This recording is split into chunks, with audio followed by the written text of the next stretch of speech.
I love it, man. Every time I come to these things, there's just such amazing people that we meet. How many of you have already met someone that you might do a promotion with? A promotional party. It's incredible. The people who come and visit and learn and grow. So, how has the lineup been so far for EIA? The speakers. Is this not world class? Some of the best people in the world on their topics, and we're just getting warmed up, right? This is just halfway through the day. We have an extraordinary afternoon, but before we head to lunch, we would not end the marketing session without bringing you the third world class, industry leading marketer. This gentleman not only founded and built Traffic Geyser, not only does he run and own and operate Instant Customer, this man just finished his 10th multi-million-dollar launch in a row. The largest one grossing just over $9.1 million. Right? 10 in a row. That is huge. That means what? He knows how to replicate. That means that it's not an accident. That means that this man knows how to put a system in place and produce predictable results. So not only has he done that, I've been able to hang out with this guy for the last 3 days in the back, and he has a huge heart. The man is a passionate difference maker. He is so caring, so wide open. He's also contributed over $1.1 million to the Just Like My Child Foundation that does women's education, that does entrepreneurial education, that does legal education for kids in Uganda and Senegal. $1.1 million helping make a difference in the world. How many of you have philanthropy is part of your passion? Right? This man has a huge heart and is also one of the bravest men that I know. Just this last year, he is a survivor of stage 3 colorectal cancer, which is brutal, absolutely brutal. And he was telling me about his experience, over 4 months of chemotherapy, over 33 laser treatments. And the man has emerged, he has survived, and he has emerged more on passion, more on purpose, more alive with a bigger mission than ever. And he's ready to rock this house. So please, open your hearts, put your hands together, and bring to the stage in only a way EIA can, and welcome Mr. Mike Koenigs. Thank you. Very, very, very kind. Thank you. All right, well, take some seats and let's get rocking and rolling. It looks like I won't be going over there. What an unbelievable group of souls. It's very, very nice to be here and connect with you today. And the whole event. It's just, it is an honor, it really is. And I get to do what I love to do more than anything, that's just teach and connect. So one of the things we're going to be talking about today is one of my favorite words. It's, actually I have two favorite words right now. One's disruption and the other one is resonance. And I think they're really, really important words. And I've had a good year of an education behind me, pardon the pun. But I'll tell you more about that in a little bit. But anyway, I also followed instructions. One of the things that Brendan's team was very specific about is what they wanted me to teach. So one of them is what's the best thing I ever did to build my brand and my business. The other one is how I'm monetizing my advice and where does most of the income come from. And my objective in all these are to give you actionable lessons that you can model. And also the best thing that I'm doing right now from a marketing perspective, and I'm going to be giving you something I think is pretty powerful. Also, I'll end with 5 tips that I have for all of you on how you can give your advice and profit from it. And I'm also going to teach you how to make a podcast, okay? And more importantly, I'm doing it right now. I'm actually recording this presentation for you so you can have it. And I'll tell you more about the how and the why in a moment, and how you can leverage it and use it to rapidly create content, including writing a book in a very, very short period of time. And I've been watching the hands go up, and approximately half of you haven't written a book, so you will no longer have that excuse by the time you walk out of here. So let us begin, shall we? I know I have to start being energetic and moving around the stage and doing this kind of thing. All right, so. Yeah, you like that? The man's got some moves. All right. He didn't lose it. He's got it back. All right. So first of all, I've got different moves for each chapter. Is that okay? All right. So what's the best thing ever? Well, I'm going to start with something called the big lever and how to discover your manifestation machine. And everyone here knows what a lever is. Simple machine. And you've got two parts, two pieces. So I love that. Give me a lever long enough and a fulcrum on which to place it, and I shall move the world. And could have gone places with that. I'm not going to do it. We're going to keep this a clean show. All right. So the outcome for this, I just ruined it. I'm sorry about that, but the outcome. So first of all, we're going to talk about what a big lever is. Something I think is really valuable. I've been using a phrase lately I call the hyper-successful. It's how to model the hyper-successful and know that it's not about what you do, it's how you think, right? That's really what this whole event is all about.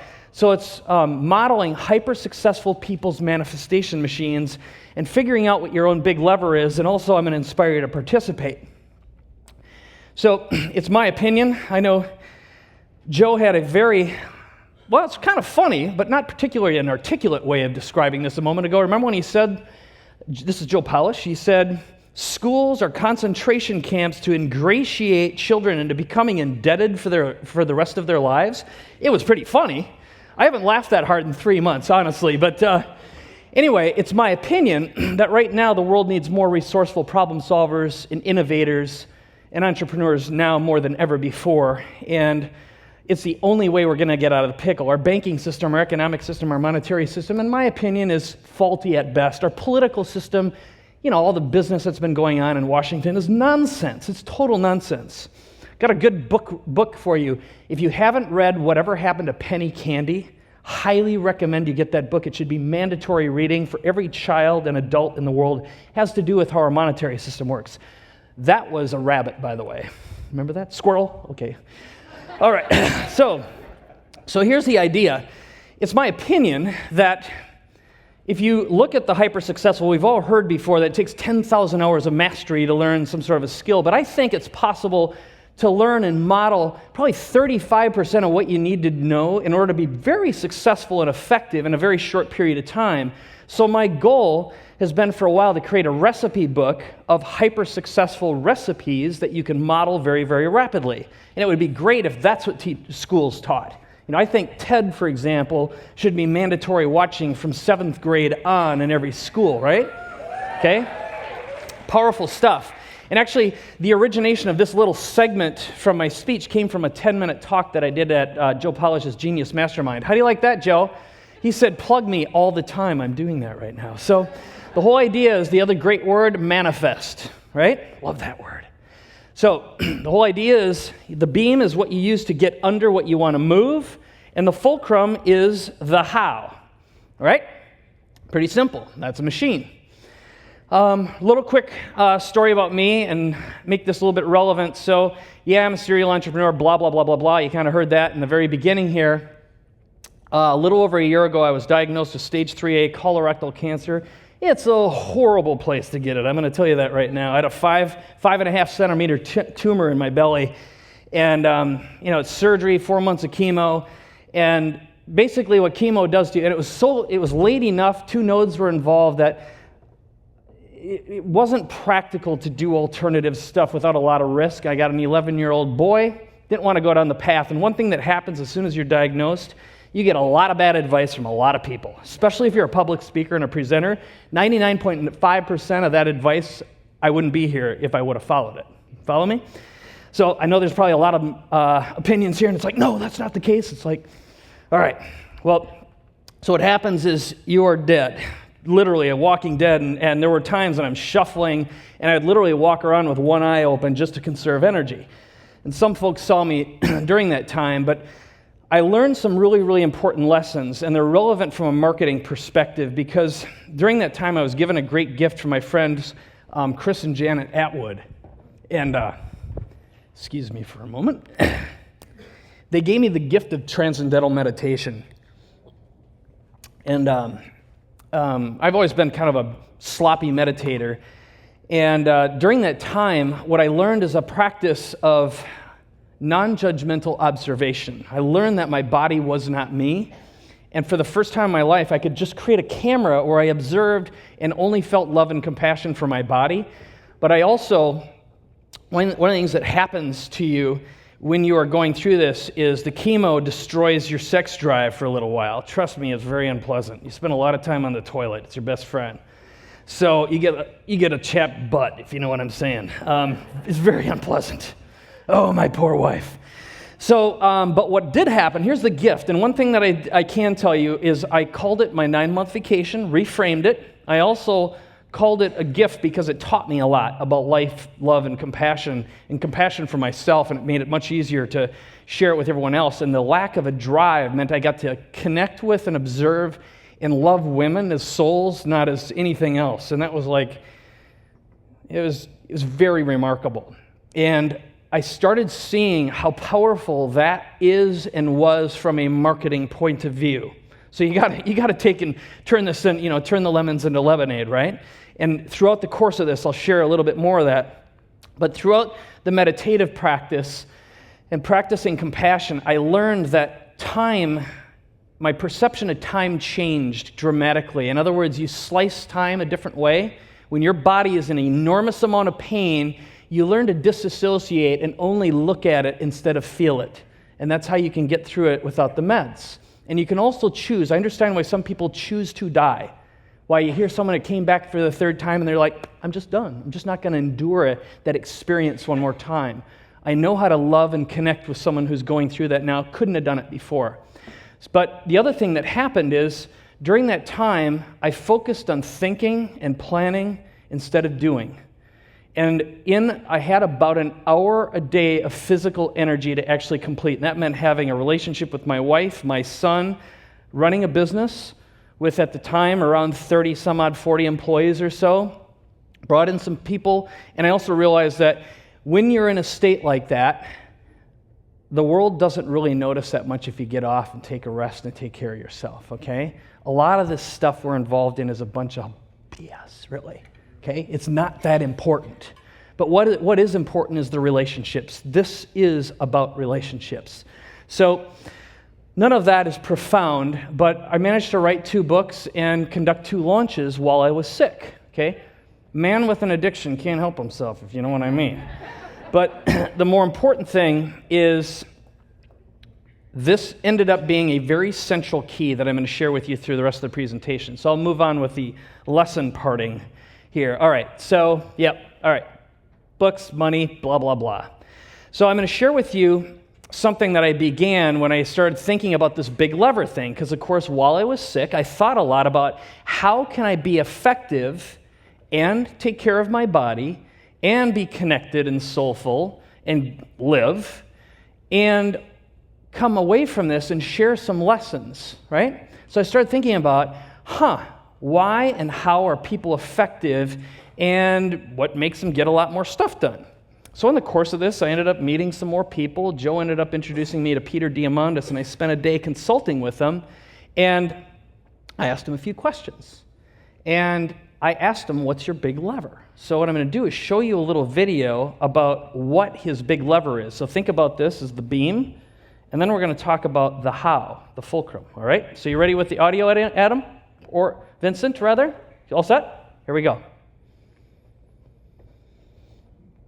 Well, let's see. Clickety-clack. Of what is my big lever actually is a compelling thought, because I think it's my sense of optimism and my belief that we can do the biggest things in our world. That when I go for my biggest, boldest adventures, that's a refreshing thought for people, and that people gravitate towards wanting to be part of that. And so I think about asteroid mining, I think about solving the world's grand challenges, I think about human longevity, I think about all of these areas, and I think that's a unique conversation that I have with amazing people that they don't have someplace else. And I think people want to be associated with big, bold adventures, and that lever gives me something that that they want to be part of. So I've never thought about it that way, but I do think that that's one of my big levers, is that philosophy that nothing is impossible, and that the best way to predict the future is to create it yourself. And if you believe that, and you can really, in confidence in your heart and soul, then people want to be part of that train of significance, and it's a self-fulfilling prophecy because enough people back you, and ultimately you can make it happen. All right, so that was good. Pretty interesting, right? So here's a guy who essentially borrows credibility and, I actually skipped ahead. Sorry about that. I can blame it on chemo brain just for a little while longer. But what he winds up doing is he creates a compelling story, right, that other people buy into and they feel inspired. So, there's a structure here, creating some fantastic hope. That's a big part of what you're here for, is hope, to move forward and to be inspired and to be motivated. But how are you going to get it done? So I said, that's really great, Peter, but explain your how. If right now you wanted to share this and make it teachable, give me a recipe book that I can share with other people that they can get, use, and implement, what would you say? So that was the next step. Pursuing. How people hear about your idea first matters a lot. And I have this concept that we have this line of credibility in our minds. And when someone pitches you an idea that's below the line of credibility, you dismiss it out of hand. Right. And if it's above the line of credibility, it either eventually dips below and they dismiss it, or it grows in probability and they get behind it. But we also have in our minds this line of super credibility. And if you can pitch someone your idea above the line of super credibility, then they want to be part of it and they want to get involved. So how you present your idea initially to people really matters. So as an example, when I was pitching the X Prize back in 1996, before I even had the money, I had no teams, right? It was an idea. I pitched it. I was on a stage we created under the arch in St. Louis where Lindbergh raised his money. And on stage with me, I got 20 astronauts. I had the head of NASA, the head of the FAA. I had the Lindbergh family. And when I announced this idea of a $10 million competition, you have to remember, I had no money and no teams. It was still picked up around the world, and people said, wow, that's amazing. How can I be part of that? Yeah. Now, it took me a while to get to the point where I could have those astronauts and have those, but I waited to pitch it to the world until I had enough super credibility that when they heard it, they backed it. So basically what you did is you borrowed the credibility, yes, but you had to present an idea that clearly resonated with the already converted. Yes, who and I also had credibility of their own, and ultimately they're willing to lend it to you. Does that seem about right? Absolutely correct. And there were people who said no and said that's a crazy idea, it'll never happen. The traditional aerospace companies, whatever it might be, I didn't invite them to my stage to announce it. But the ones who I filtered through, who got it, said, yeah, that's a cool idea, and I've seen you've done these other things before, so I'll be part of that. And it was literally the credibility of who was on stage with me that was massive enough, super credible enough, that allowed it to launch into the universe and eventually get funded, attract 26 teams from around the world to spend $100 million, and actually implemented the vision, right? It was like throwing yourself a touchdown pass. And so that's my piece of advice. Oh, it's beautiful. Thank you so much for that. All right. Pretty powerful, right? Yeah. Now, can you think about how you could model and use that? So first of all, yes, communicating your big vision, it's storytelling. That's effectively what great salesmanship is. But getting above the line with super credibility, and we can borrow that. There are people that you associate with. It's a huge part of how Brendan has built his empire. It's a huge part of what Joe's done, especially with someone like Branson, for example. He's supported the fundraising practice, but there's ways to do it without money. It's with your skills, making them apparent and known. And we'll share and look at this a little bit further, but just think about how you can use that. There's something else that I realized, and my wife used to work with Deepak Chopra. She ran his marketing for several years, and she's very insightful, and I was telling her, sharing this story with her, and she says, "You're missing something." I was like, "What is it?" And she says, "It's why. Where is the why coming from?" And she says there's this great quote from Deepak. It's, "Be grateful for your divine discontentment. It brings your next horizon. It is your creative impulse."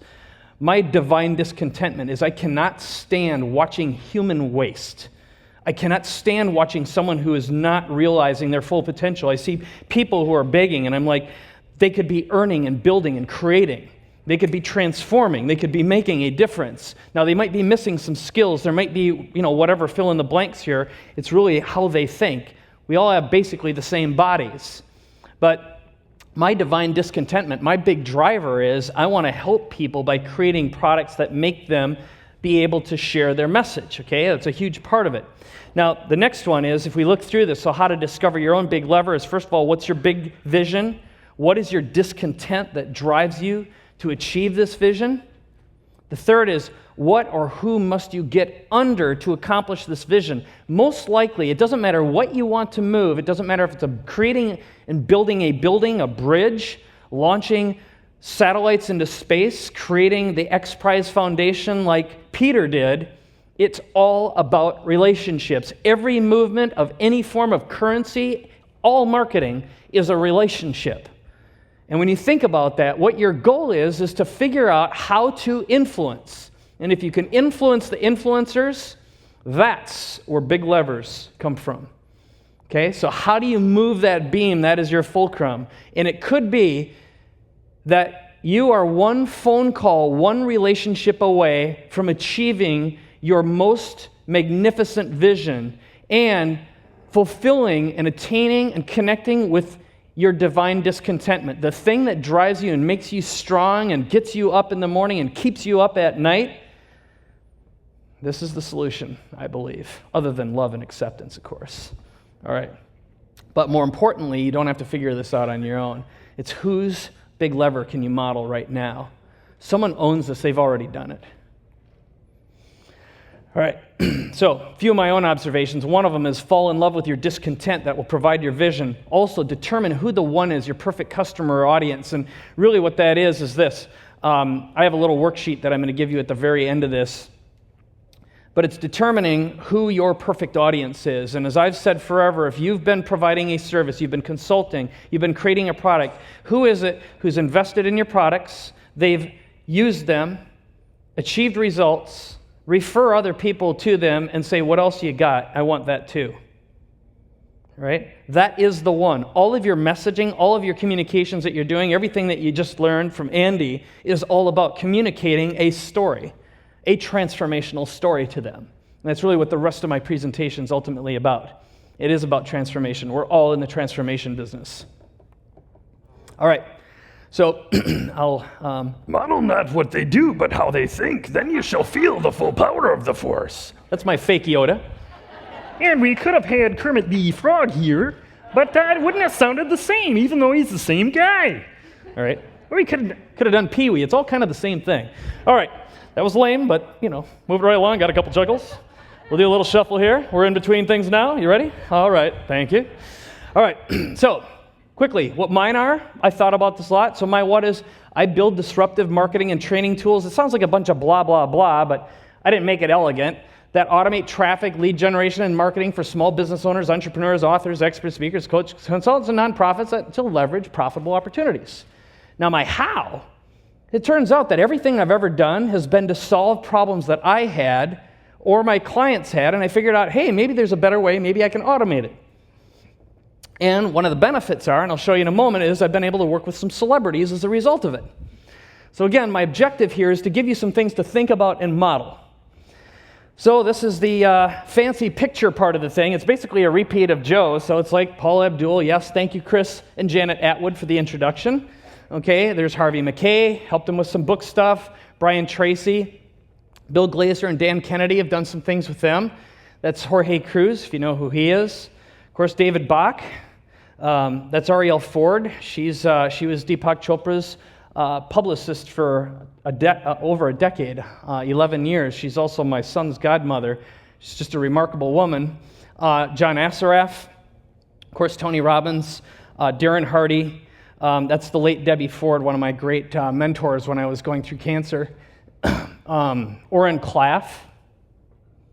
Of course, lately I've been talking to Kevin Harrington, supporting him. But all these came from these opportunities.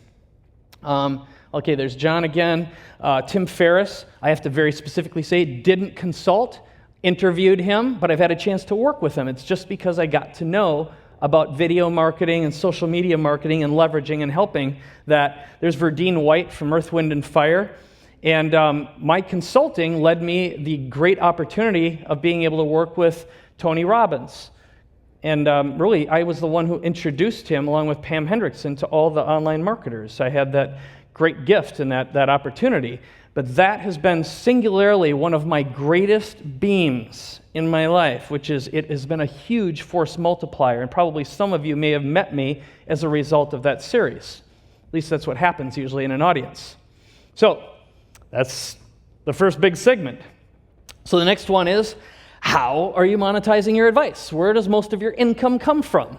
So if you're trying to figure out how am I going to succeed in this goofy-ass business of expert whatever, and what am I going to sell? How does it break down? How much money comes from everywhere? I'm going to break down, I'm going to show you exactly where the money is and where I make the most with the least amount of work. Again, these are all about levers. I'm also going to tell you the things that don't make me money. They're kind of necessary from a branding perspective, but useful. So, quick story. I grew up, my dad's a barber, 75, he's still cutting hair. Grew up in a very small town called Eagle Lake, Minnesota. Grew up in the Mankato area, and I moved to San Diego about 12 years ago. And I hated being lower middle class, i.e. poor, and kind of in a little white trash town, all right? I did not like my circumstance, didn't like where I was from, and I was a very angry young man. And I think these days I would have been medicated and considered learning disabled. We'll just leave it at that, shall we? But I thought, and I love video games, pinball machines, music and audio and movies and entertainment, and I thought, God, if I could just learn how to write video games, I could make $1 million and live happily ever after. Or run away from home and go work for Steve Jobs in Wozniak. There you go. So a neighbor loaned me an Apple II computer one Christmas vacation. I taught myself how to program. And of course, Bernie the barber, my dear old dad, would have clients in the barber chair, and he'd say, my son, Michael, he just taught himself how to use computers, and invariably someone would say, you know what, we just got one of them computers in our office. We don't know how to use it yet. My secretary is just looking at the darn thing, and blah, blah. No, we don't. I guess there's no southern drawls there, but that's kind of my dumb guy impersonation there. Wasn't very good. Sorry for anyone from the south there. It wasn't intentional. Okay, so anyway, so Bernie would say that, pick up the phone and say, why don't you talk to Roger Elmquist? He's a Prudential life insurance agent. He needs some help. I said, okay, yeah. So I got paid $15 an hour, which beats the hell out of $3.85 an hour, whatever minimum wage was at the time. Helped them with their tech. And that led into doing some more stuff, because someone would say, hey, can you help me with my accounting? I'm like, yeah, sure. You know, that led to another thing. Hey, you think you can help me with my mailing labels? Yeah. You think you can make some marketing stuff? Okay. I mean, I have no education at all. It was just like doing stuff and getting paid, and it was like, get a new car. All right. There wasn't any rhyme or reason to it. But if you fast forward a little bit, that was only 5 years ago. That was the traffic geyser office when we started out, okay? It's still the converted stall from our garage, and my wife runs her foundation out of there to this day, keeping it all low budget so the money goes to the people in Africa. But nowadays, with a mobile phone and a laptop, you can pretty much do everything that I have in that garage for a lot less money. So that's what it took to run a little marketing agency. And I was doing marketing for authors at the time. I was helping them create CDs and DVDs and videos, and I started paying attention to how much money they were making. You know, they'd come into the garage, record an audio. I had a CD printer that I bought on eBay, and I fixed, and I was printing off CDs for them and packaging them for them, and they'd go out and come back, and they'd go, I sold $20,000 worth of stuff. I'm like, the hell am I doing this to you for? You know, I was like, I'm charging them $7,500 a month, but I'm like, I'm an idiot. Why don't I start doing this stuff too? Well, Ariel Ford, who again was Deepak's publicist, says, I'm going to quit the business. I'm tired of doing this author thing. I'm tired of telling people I don't think they're going to make it. Like, well, what percentage of time do you spend repeating yourself to them, Ariel? And she goes, 95% of what comes out of my mouth is the same. That's what a consultation is. I said, what if I recorded everything you know, you just came into the garage, give me a whole big stack of everything you've ever produced, I'll make a product for you, I'll sell it, and I'll give you half the money. She goes, done. So she shows up, I record her over a period of a week, and if we go to the next slide here, it's not that one, it's the next one. I created a product called Everything You Should Know About Publishing, Publicity, and Building a Platform with Ariel Ford. I since sold the business after I got sick, but the first product I ever made was called the Internet Infomercial Toolkit because I used to love watching infomercials. So Kevin Harrington and I have a little bit in common, and Joe Sugarman changed my life. When he made the Blue Blocker sunglasses and I heard he had sold $1 billion worth of sunglasses, I'm like, holy crap, I got to figure out how to do that, put it on the internet. So my first sales video was done in 2002, 2001. I sold a little product that I made called a Rebite. It was a little doodad that connected to networks. But anyway, one thing led to another. YouTube came out in 2005, if you remember. So I was like the only guy at the time that I knew of who was doing video marketing. So it got me on stages. I learned how to speak because people said, hey, do you think you can come to my event and talk to me about it? Well, again, one thing led to another. I started doing video marketing, started noticing that if you put a video online, Google loved it. Well, I still had my clients at the time, and I was making videos for them, and I was putting them online. Bam, instant Google domination, instant Yahoo domination, at the time there was Lycos and other search engines. It was like, you owned it. So I thought, maybe I could automate that. Traffic geyser, okay? Well, we started seeing clients. Our customers started using our products, doing marketing for other businesses as little agents. So we created a product, okay? Then we created Main Street Marketing Machines. Andy Jenkins really masterminded that launch. I have a lot to thank for him. That was the $9.1 million launch. Social Media Marketing Machines, Main Street Fusion, Instant Customer. All these were just reactions and responses to people saying, hey, can you do this to me too? So the point is, once you just get started, if you're listening to your customers, they tell you exactly what to provide and what to do if you just listen to them. They will let you take more of their money, gladly. That didn't sound right. They want to give you more money when you provide more value. How was that? That was a little more. So anyway, and on and on and on. 10 of those things. And the other thing that we started doing, and this is one big piece of advice I have for you, is if you're consulting, coaching right now of any sort, if you have 10, 12, even 20 customers, and you don't have a product yet, you want to know the fastest, easiest way imaginable to make one? Oh, come on. Oh, I'll just skip it then. No. All right, so here's what you do. You put them in a room, turn on some cameras, and you teach them. And that's what we are doing now. It's like you get your best customers in the room. They'll pay you to teach them even more, and they'll tell you what else they need. It's the fastest way. We call it the masterclass strategy. It's 3 cameras. Okay, so, and ultimately, this has developed into our business. We've helped over 30,000 customers in 60 countries for almost a decade market themselves more effectively online. So, I'm going to just go through kind of the product side, and I'm going to get into the money, and I'll move on to the podcasting part, all right? That was a pre-frame.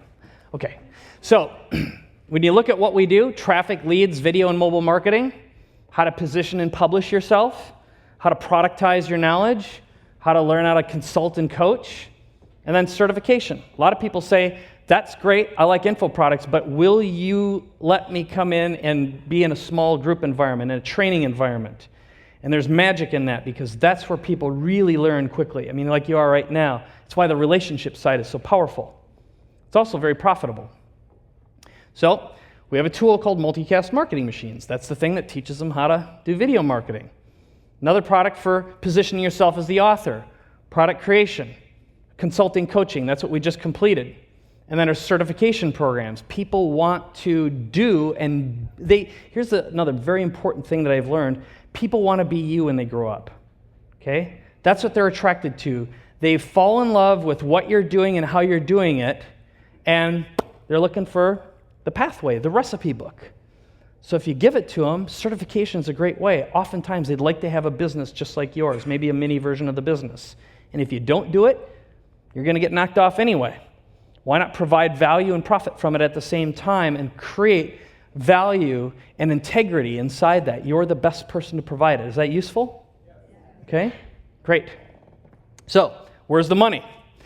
So number one, if you look at our business right now, we have software subscriptions, also known as continuity. People invest in our programs on a monthly basis. That's about 35% of our revenue right now. So we have what we call post-launch product sales. That means after a launch, selling the product that we launched with, and then certifications. So that's roughly, look at that, 55, 60, 65%. Now the underline is what I consider our profitable side of the business. I'm going to show you the unprofitable side of the business. Launch revenue, just 20%. Our last launch we just completed this past Saturday, we exceeded $1 million in sales. 65% of the revenue came from our existing customers who upgraded as opposed to affiliate driven.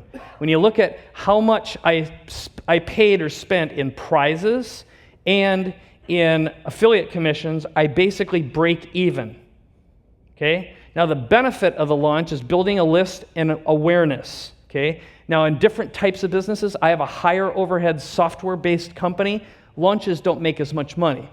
So just so I'm clear, I'm not saying launches aren't profitable or successful. In my business, they're harder.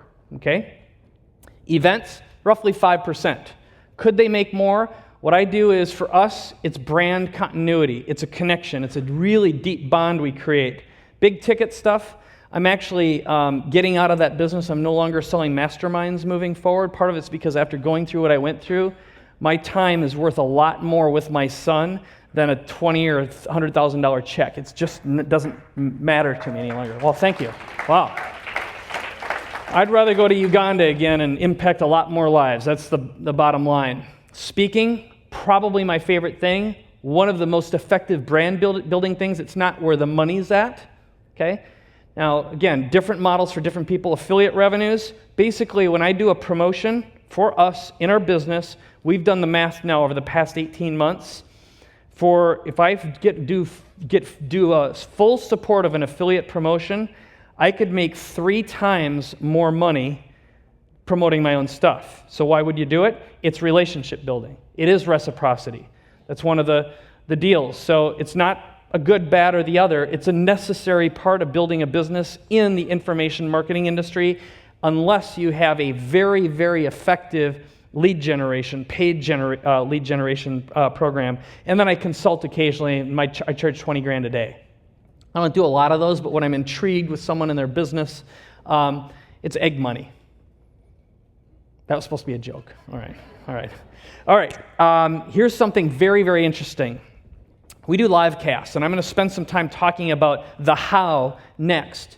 But that basically means turning on a Google Hangout, in our case in a studio, and we bring in customers. This is a guy, his name was Fireman Mike Lemoyne. He's one of our first customers who built a business very, very rapidly using our tools.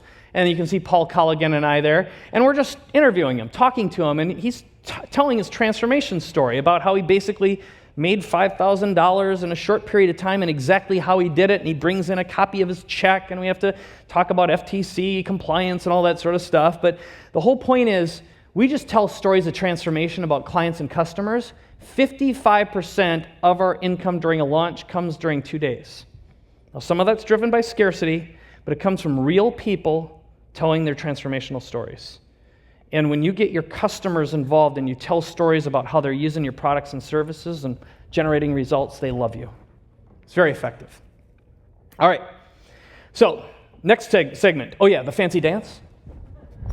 All right. So, what's the best thing you're doing in marketing right now? We call it multicasting, and here's what it is. I'm actually multicasting right this minute.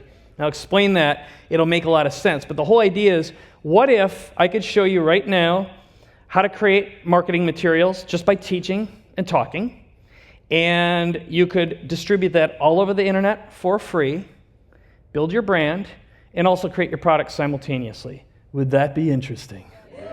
That was a rhetorical question. Yes. Okay. Yes. So anyway, so there's something I think really big to this idea, and sometimes it's just a simple idea, or as Matt said earlier, this was a great phrase. Sometimes an application can change your life.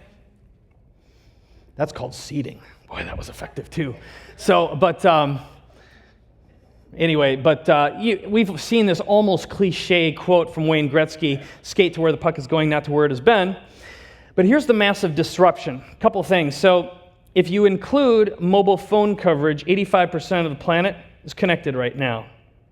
And in terms of raw stats, depending on where you look, 2.4 to 3 billion people are connected to the internet right now. And Brendan talked about this in his opening talk, that over the next couple of years, it's going to increase to 75% of the planet. Okay? That's mainly due to mobile phones, which right now in our last launch, almost 60% of our traffic was mobile, meaning tablets and phones. Okay? That's interesting. It's expected by the end of this year, mobile phones will have exceeded human population on the planet. That's dang interesting, isn't it?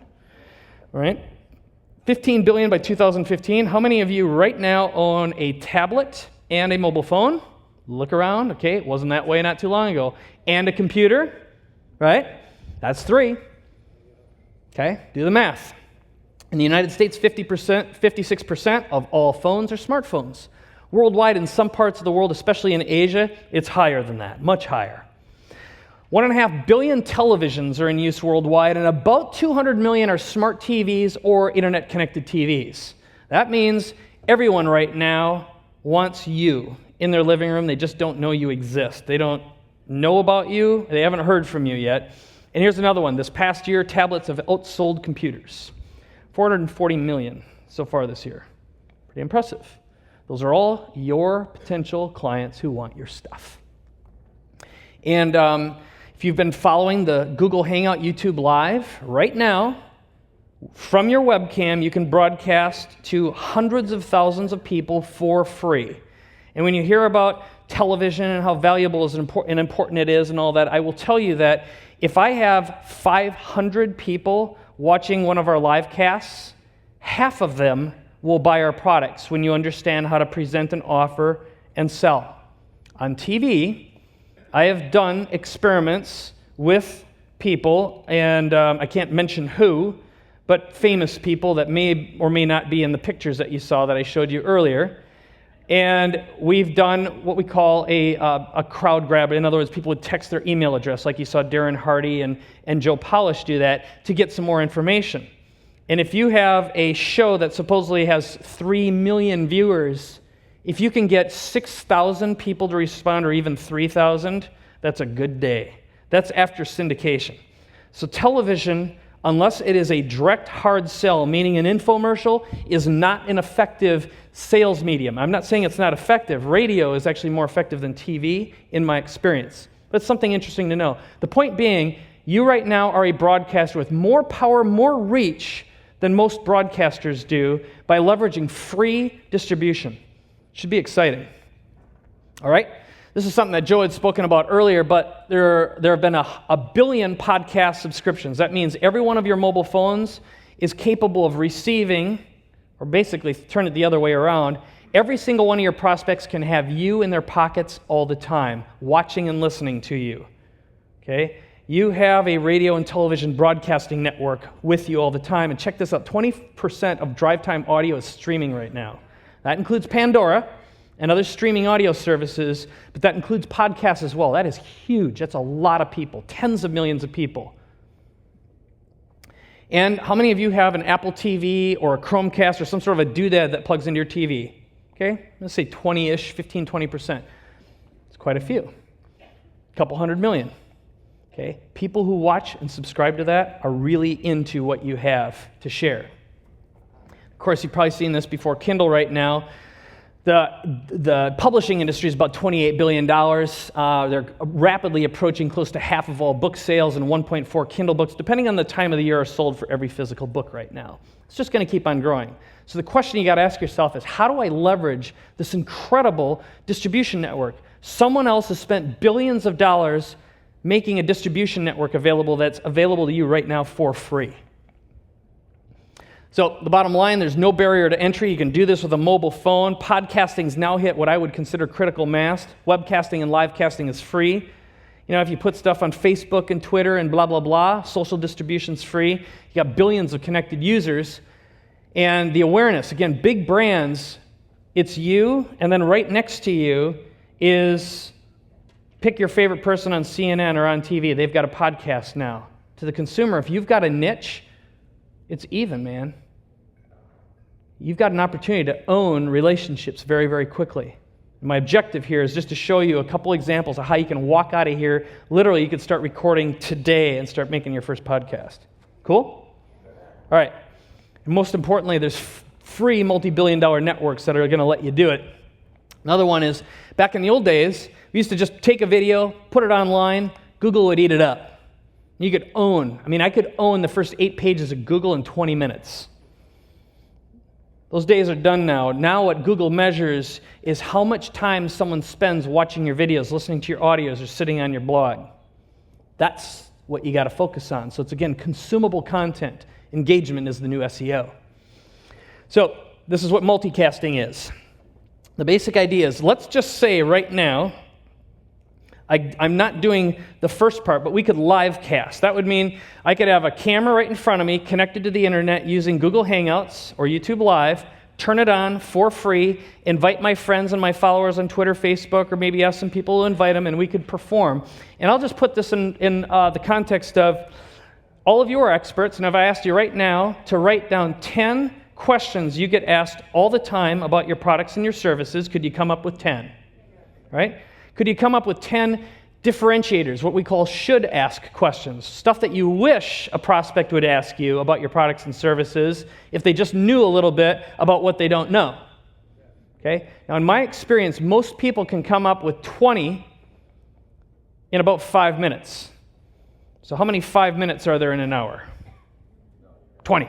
Okay, good, thank you. That was great. That was brilliant. All right. Is that right? 20 times 5? No. 20 times 3. 20 times 3, yeah. 3 minutes for 10. So anyway, here's the point. 10 of these sons of okay, yeah. All right. Hey, I can blame it on chemo brain. I've got the most convenient excuse. So much compassion. All right, but seriously, inside, in my experience, most people can come up with 100 to 200 questions in an hour when they brainstorm. And if we had more time, I'd actually guide you through the process. You'll have to just take my word for it, but I usually put up a timer. I say, write down as many questions as you can. Usually get about 10 in 3 minutes from most people. So if you just recorded right now the answers, or if you performed and just talked to the camera and answered 20 questions, it's about 90 minutes worth of content. All right? 10 questions, 45 minutes, long enough for a show. And it's informational. Well, that live cast can be the live show, broadcast for free to 10 or 100,000 or 1 million people simultaneously. It can be sliced into a podcast right now, and I'll show you the tech in a moment. I'm wearing a microphone, it's plugged into my iPhone. I'm recording this talk, and you can have the audio recording. I'm turning it into a podcast. You'll be able to click a button. It'll show up on your phone or your tablet or your computer when we're done today. Cool? I'm also recording my screen, the slideshow, so you'll have a video of it too. That's cool. It could also be transcribed and made into a book. And I'll show you a very clear example of a book that Paul Colligan and I created using this exact strategy. We invited some people purely on social network. We had 300 people watch us. We just did Q&A, had it transcribed, and I'll show you the stats in a moment on how and what happened. And then mobile cast it. The whole idea is you can tell people, hey, if you'd like a copy of this or you'd like some more information, text your email address. You've seen Darren and Joe do that already. The whole idea is deliver it, make it available on any mobile device, and finally social cast it. Once it's recorded, bap it out to Facebook, Twitter, Pinterest, the social networks. All those start generating visibility and traffic for you. And there's ways, of course, to automate all this. So what does social casting look like? Well, again, let's say we took that content, any bit of it, you can put it on video sites. It's YouTube and Vimeo and Dailymotions. You can automate this. Social bookmark it, social network it. It can be transcribed, put on article directories, put on blogs. Joe talked about this. He usually carries his recorder with him. He turns his content all the time. He's having a conversation, Q&A, transcribe it into an article. podcast directory. Again, the whole idea is when you distribute that stuff and it gets engagement, when it gets clicks, that shows up in the search engines. That's what builds your brand. That's what builds your platform. That's what builds your visibility. And that ultimately is what generates traffic for you. Now, how many internet-connected desktop and laptop computers are there worldwide right now? About 2.4 and 3 billion. Okay? How many mobile devices are there worldwide right now? Billions. Okay? How many internet-connected televisions are there in the world right now? Okay? There is a certain urgency to getting this done sooner versus later. The world belongs to implementers, not bystanders. So, what am I doing right now? So what I'm doing is I have a $60 microphone. It's made by a company called Rode. If you don't write all this down, no worries, you'll get the slides when it's done. I have it on my lapel, plugged into my iPhone. I just put it in mute. I'm recording the audio. You'll have an audio. You can listen to it. It'll be married with the slide deck. You have a video. Okay? I'm giving it away on a podcast feed. iTunes will distribute your podcast for free. It takes 5 minutes to take a link, paste it in iTunes, and they'll publish it in 24 hours, and you are now a broadcaster to the entire connected planet for free. Did I mention for free? Okay, for free. And it can be direct. So again, when I give you your handout, there will be a place you just grab the link. It'll show up on all your devices, along with some handouts. So this is how you engage an audience. You give your content away, and that will lead them later on down the path. And I will argue that every single business, I don't care if you're a financial advisor, you're a nutritionist, you're a fill-in-the-blanks, this is who I am. So if you walk up to me and say, I am a blank, will it work for me? Yes. Okay, are we clear? Yes. The answer is yes. Yes. We say yes? Yes. Yes. All right. So here's a little case study. So Paul and I did this. So how long does it take? Well, so Paul and I sent out the message, and you can see on this little thing it says 530 views.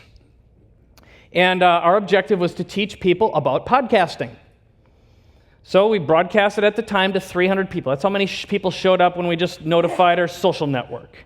And we answered the questions. And all we did is said, what do you want to know about podcasting? Paul and I answered them. Then we transcribed it, sent it to someone who edited it for us. Cost $500. We had that cover made from a template for, I think it was $7. All right. We put it on Amazon CreateSpace, which is free. And in 17 days, we sold 2,000. Okay, that was from day one when we had the idea. 17 days later, it was published, and it became a #1 bestseller in 4 categories in 7 countries and sold 2,000 copies. Okay? Now, is it a New York Times best-selling book? No, it's not intended to be. Our objective was to have some content that educated a prospective audience about what to do and how to do it and drive them into our marketing funnel. Okay? Writing a New York Times best-selling book takes 6 to 12 months. Okay? But if you talk to anyone in the publishing industry right now, what they want is they want someone who's got a list of a minimum of 20,000, preferably 80,000, and 200,000 followers total before they want to engage with you anymore. Okay? The days of getting big, fat front-end royalties are mostly over unless you have a proven following. They want to bet on the winning horse. This is how you get in the game. And what I would argue is if you sat down right now and you wrote down your top 10 questions or top 20, you could partner up with someone right now. You could say, hi, partner. You could sit down and do Q&A. Each one of you could do it one this evening and one tomorrow evening and record your book and send it out to be transcribed. Go on Fiverr.com and get yourself a book cover, and you literally export the PDF and you upload it to CreateSpace for free, and you are a published author. So anyone here, how many of you are not published authors right now? Okay, a little over half the room. Does this sound easy? Okay, this is the pathway to what I would say is salvation. Now, I wrote this book in the fetal position, in my bed, murmuring into my iPhone, okay, on my almost an hour a day. and I got all the content out. I asked myself, what are the top 10 questions people ask me about writing and publishing a book quickly? Okay, I just wrote them down, and then I answered my own questions. I sent that audio file to a transcriptionist, and then to an editor, had my designer make the pretty little book cover here. It cost $300. I paid a lot of money, okay? And it was uploaded, became a #1 bestseller. Now, I did have a list to make that happen, but the reality is it doesn't take a lot of books to sell. Now, again, is this going to have the same credibility? Here's the thing. When you get in the room and you hand someone a book versus a business card, you have a lot more value than someone who doesn't. This is a foot-in-the-door strategy to get you into where you can't get into right now. Very, very, very rapidly, and it's free. Whether I buy one of these copies or 10,000, it costs $2.25 each. And when I come to an event, what I'll do is I'll order them from Amazon, and about a week later, they all show up and they ship them right to the hotel. All right? Clear? And then you've got a podcast. And this is, actually, there's a cute little story here. Suzanne, who's sitting right in the front, now she came back and she walked up and she grabbed the book and she had a little story for me. I'm going to play it. It's like 30 seconds long. So you got ready for the audio, Victor? Okay. You guys gave me this free book, $1, I don't know what it was, but I got this book and I did exactly what you told me to do. And I actually got my own radio show, wellnessforliferadio.com, and I created so that it goes into iTunes as podcast. And now, after 10 shows, I have over 20,000 subscribers. Crazy growth. It's amazing. So I'll repeat what she said. Every single day. I love it. Thank you guys. Thanks so much for the book. Okay. Pretty cute. 20,000 subscribers. How long is each episode? 10 shows. And about how long each? Oh, it's 1 hour show. 1 hour show. Yeah. I think all of us can talk for an hour. Nalini was one of my... There you go. So you just interviewed people. So now you've got lots of people to interview here. You're around co-hosts and partners to create content with. You see how easy this is, for God's sakes? $60 microphone? All right. I only have a couple minutes. So I'm going to give you a let's pretend. Guess what everyone's asking me right now? Guess how many calls I get all the time? How did you survive? By the way, I'm alive and well because my doctor's right here, Nalini Chilkov in the front. Thank you. I am alive because of her. She's an integrative doctor. Unbelievable. I get so many referrals and calls right now because, again, I built a system to manage all the fluff and crazy talk that came at me. I counted it. I had 357 pieces of advice, literally 8 pages of emails coming to me with links on them saying, here you go, this will cure you. Squirt some green juice up your rear end. Thank you, no. All right, so anyway, nothing, I'm just saying. All right, so the whole thing is, again, I learned how to filter and survive and take good advice and make a lot of decisions because that's what cancer is all about. Les Brown, I was able to make some referrals and guide him through. I'm getting a lot of people saying, can you help me, can you help me? Now the fact is I have X amount of time and I have a company to run, et cetera, et cetera. So guess what I'm going to do? I registered a book called domain called Cancerpreneur. It's kind of weird, but what the hell, right? Turns out there isn't support for entrepreneurs with cancer. That's a niche. 50% of all men are going to get it at some point in time, 33% of all women. Kind of a big audience, a lot of need, and guess what? When you need the help, you need the help. You're scared as F. Rhymes with truck, starts with an F, if you know what I mean. So, the whole idea is, right now, I know I could blast out a message online and buy a few Facebook ads and say, do you want to join me? I'm going to teach you about how to get through this. If you have a small business and if you ever have a chronic disease, I'm going to answer all your questions.